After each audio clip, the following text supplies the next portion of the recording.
Hey guys, there is nothing worse than as you are putting out content right now, it coming across to people as completely tone deaf and not at Mm, all aware of their needs and their situation.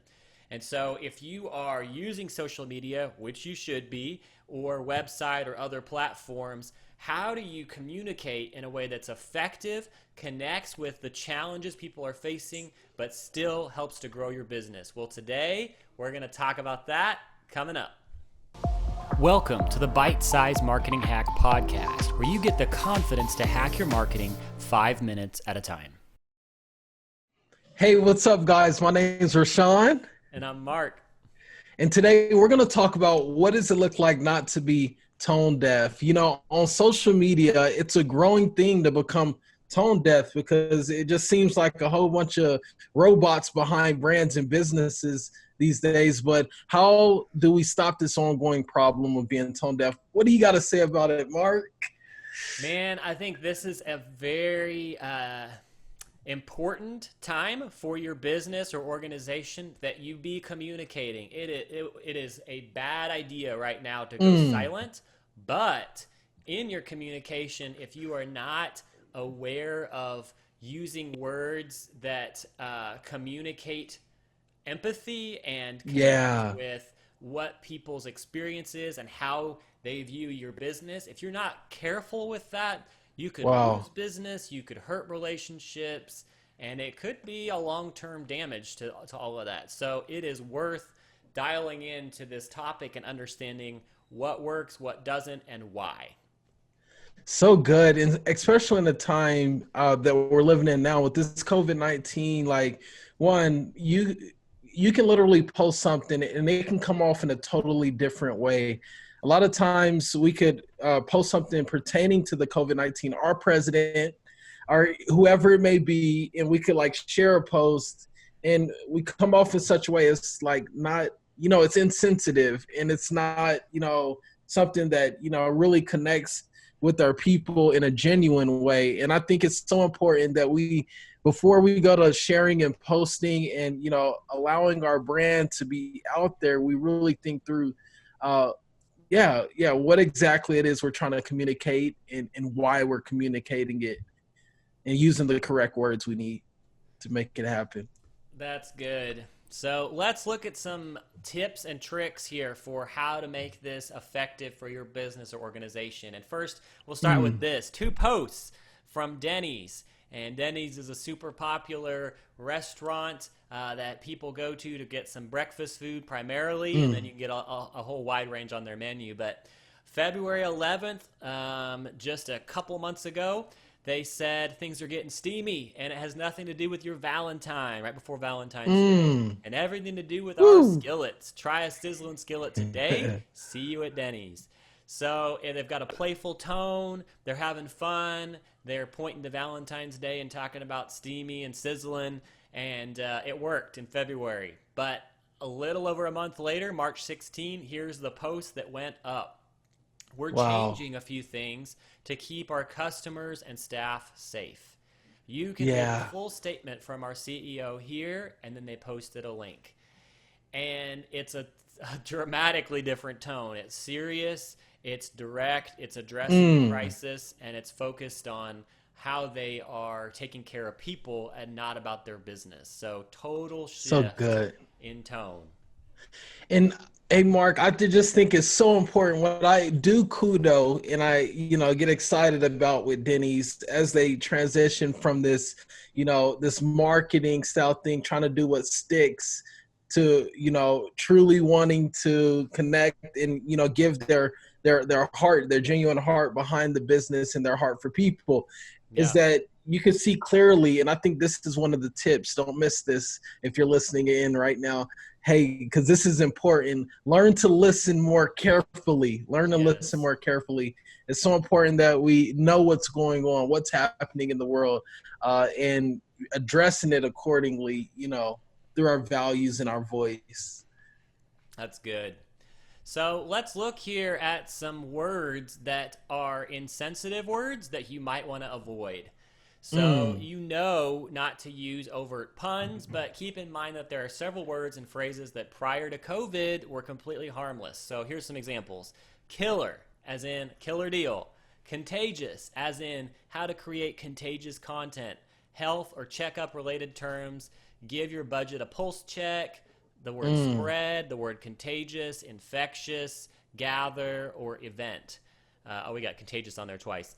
But man, these Wow. words that are totally like normal words that wouldn't that actually would be kind of like stand out before all of this. Like man, this marketing campaign can be totally infectious and spread your message wide.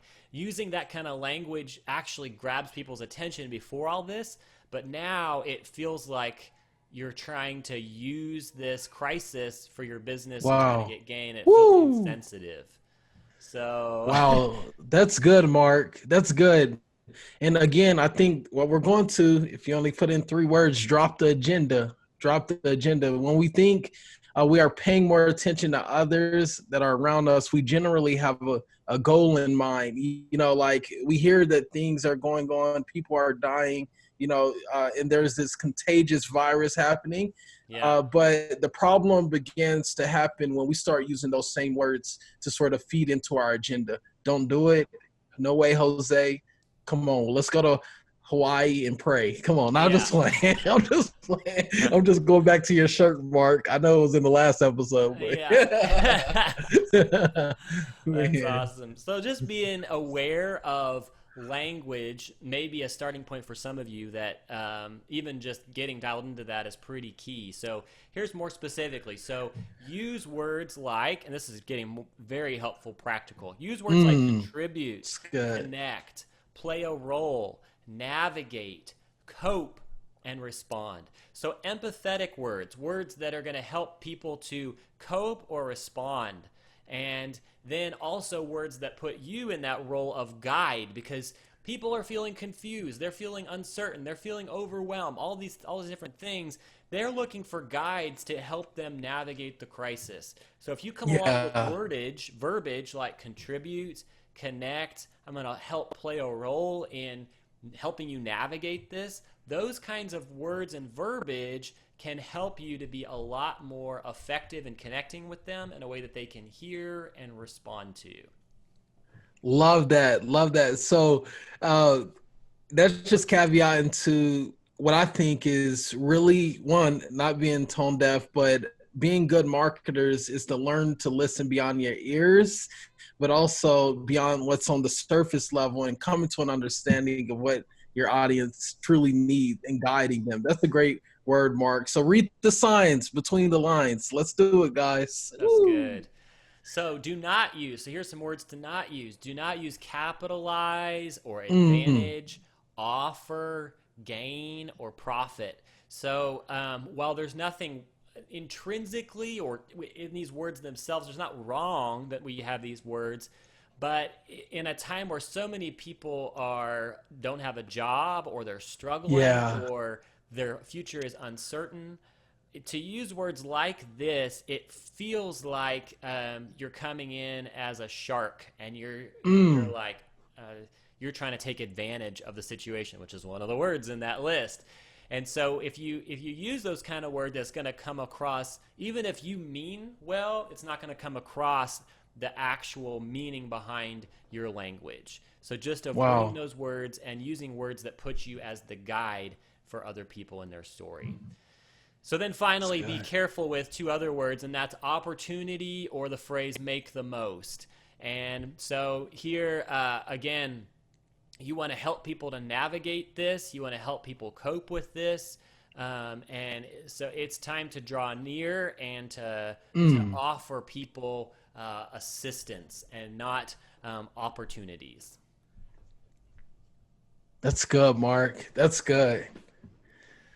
And so, hey, we got one more slide here, but before we hit that, that's something that we want to do for you. So you're watching this, and for some people, they felt like that they connect with us as a guide to help them navigate it, and we want to be that for you. And so we put together a resource to come alongside you because, like we're saying in this video, we get it, and we want to help you. Want to help you to thrive in the midst of this. And I think some of the words that I've heard from people is uncertainty and survive, that they're feeling uncertain about what is happening right now economically with the virus, all of this, and they're just saying, how do I survive this? Or even those who are more just go-getters, they say, how do I thrive in the midst of this? And so we put together this resource, and whether it's the pandemic, economic uncertainty, we want to help you with how to market in crisis, and that's some of what we're talking about in this video, the language to use, what content works and why on different platforms, Facebook, Instagram, TikTok, hashtag strategies, brand messaging, and even practical website tips. So we want to offer that to you, and the title of the workshop is How to Thrive in 2020, and we want to share this with you. So if you go to frontiercreative.co/thrive, frontiercreative.co/thrive, you can check this out, and we would love to serve you in this uncertain time. Guys, and just as Mark said, we would love, one, to connect with you more and to serve you. Make sure you reach out to us. Feel free through Facebook or Instagram, Frontier Creative, or even our personal accounts if it means that. So we would love that. We would love to connect with you. We'll talk soon. That's it. See you guys. Thanks for joining us. Be sure to rate, review, and subscribe, and visit us at bitesizemarketinghacks.com for more resources and episodes that will help you hack your marketing 5 minutes at a time.